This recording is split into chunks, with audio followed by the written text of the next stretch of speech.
धर्मगढ़ में विजु जनता दलर 28तम प्रतिष्ठा दिवस ओडिशा को सशक्त राज्यर परिचय देछि बीजेडी। गत 24 वर्ष रे बीजेडी सरकार को सारा दुनिया रे एक सशक्त राज्यर परिचय देछि। ओडिशा रे गरीब कमी जाइछि। विपर्य परिचालन रे ओडिशा नुआ परिचय मध्य सृष्टि करिछि। ओडिशावासी भल पाइबा पाई बीजेडी एक शक्तिशाली दल रे परिणत होइछि। गत 6 मास रे राज्य बीजेपी सरकार बड़ उपलब्धि हेउछि दरदाम वृद्धि बोली विजु जनता दलर पूर्वतन विधायक तथा विजु जनता दलर जिला सभापति पुष्पेन्दु सिंह देव प्रकाश करिसेंति। कलाहांडी जिला धर्मगढ़ ठारे विजु जनता दलर 28तम प्रतिष्ठा दिवस विजु कल्याण मंडप ठारे महासमारोह रे पालित होइछि। स्थानीय विजु कल्याण मंडप ठारे विजु जनता दलर जिला सभापति पुष्पेन्दु सिंह देव सभापतित्व आयोजित सभारे धर्मगढ़ पूर्वतन विधायक मौषधि बाग आईनजीवी कल्याणी नायक विजु महिला सेलर सुश्री हीरा बाग जिला उपसभापति थवित प्रसाद साहू निर्वाचन मंडली सभापति मानस बाग सरकारी वकील भवानी पंडा जिला परिषद सभ्य शंकर जुएड प्रणव बाग गोपीनाथ महानंद अशोक कुमार परजोशी राजेंद्र नायक डाके लहजल धर्मगढ़ ब्लॉक महिला सभापति मिथिला पुंजी जिला एसएससी सेल उपसभापति खीरोद बाग धर्मगढ़ ब्लॉक प्रतिनिधि स्वाधीन बाग समेत शताधिक विजु जनता दलर कर्मी माने एही कार्यक्रम रे जोग दैथिले। सरकारी वकील राजेंद्र मुनि मंच परिचालना करथिले। विद्याधर साहुंका रिपोर्ट मसीहा न्यूज। धर्मगढ़ निर्वाचन मंडली स्तरीय 28तम प्रतिष्ठा दिवस पालन हेउछि।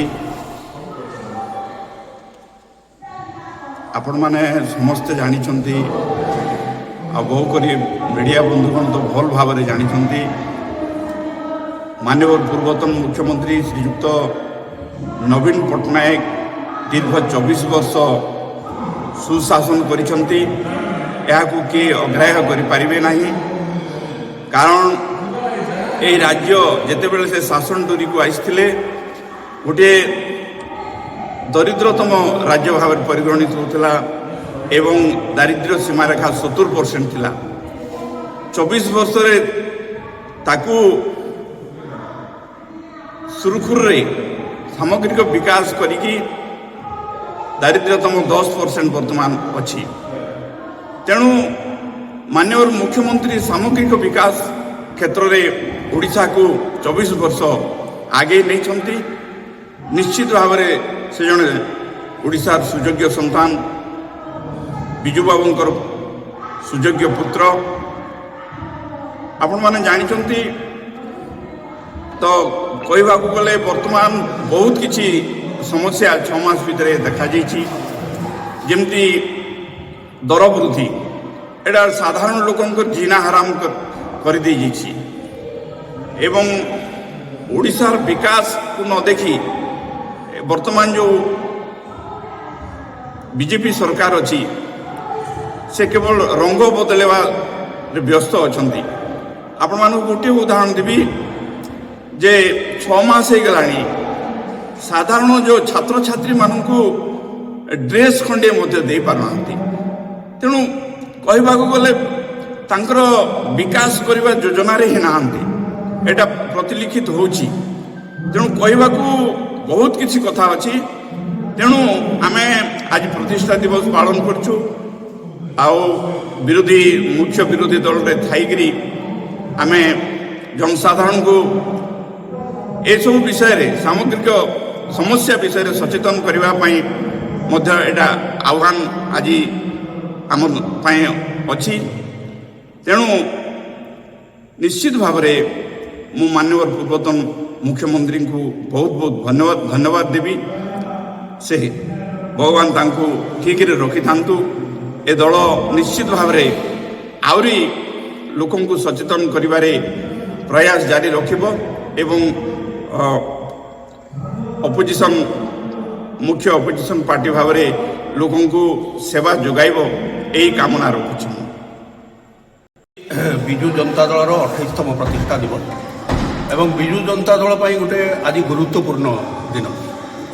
28 वर्ष तले विजु जनता दल आज दिन ही गठन होता एवं तार जययात्रा 28 वर्ष तलू आरंभ करथिला एवं साधारण लोकंकर आशीर्वाद ये 28 वर्ष 24 वर्ष ସାଧାରଣ ଲୋକଙ୍କର ଆଶୀର୍ବାଦରେ ବିଜୁ ଜନତା ଦଳ ସରକାରରେ ଥିଲା। ମାନ୍ୟବର ସେତେବେଳର ତତ୍କାଳୀନ ମୁଖ୍ୟମନ୍ତ୍ରୀ ଶ୍ରୀଯୁକ୍ତ ନବୀନ ପଟ୍ଟନାୟକଙ୍କୁ ଦାୟିତ୍ୱ ଦେଇଥିଲେ ଏବଂ ଏ 24 ବର୍ଷରେ ଏ ରାଜ୍ୟକୁ ଏକ ଅଗ୍ରଣୀ ରାଜ୍ୟ କରିବାରେ ଏବଂ ବିକଶିତ ରାଜ୍ୟ କରିବାରେ ଯାହାର ଭୂମିକା ଅଛି ସେ ହେଉଛନ୍ତି ଶ୍ରୀଯୁକ୍ତ ନବୀନ ପଟ୍ଟନାୟକ।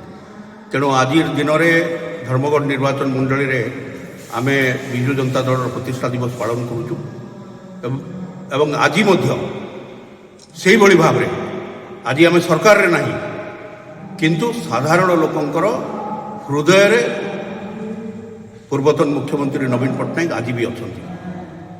ସେ ଯେଉଁଭଳି ଭାବରେ ଏ ରାଜ୍ୟକୁ ଅଗ୍ରଗତି କଲେ, ଯେଉଁଭଳି ଭାବରେ ଲୋକଙ୍କର ସମସ୍ୟାକୁ ସମାଧାନ କଲେ, ଯେଉଁଭଳି ଭାବରେ ସାଧାରଣ ଲୋକଙ୍କ ପାଇଁ ଯୋଜନା ତିଆରି କଲେ, ସେ ଯୋଜନାକୁ ଆଜି ମଧ୍ୟ ଲୋକ ମନେ ପକାଉଛନ୍ତି, ଝୁରୁଛନ୍ତି କହିଲେ ଅତ୍ୟୁକ୍ତି ହେବ ନାହିଁ। ଏବଂ ମୁଁ ତ ଆଶ୍ଚର୍ଯ୍ୟ ହେଉଛି, ନୂଆ ସରକାର କେବଳ 6 ମାସର ସରକାର ଏବଂ ଏ 6 ମାସର ସରକାରକୁ ଲୋକ ମୁହଁ ଫେରାଇବାର ଆରମ୍ଭ କଲେଣି। ଇଏ ଗୋଟେ ନିଶ୍ଚିତ ଭାବରେ ଏକ ଆଶ୍ଚର୍ଯ୍ୟ କଥା।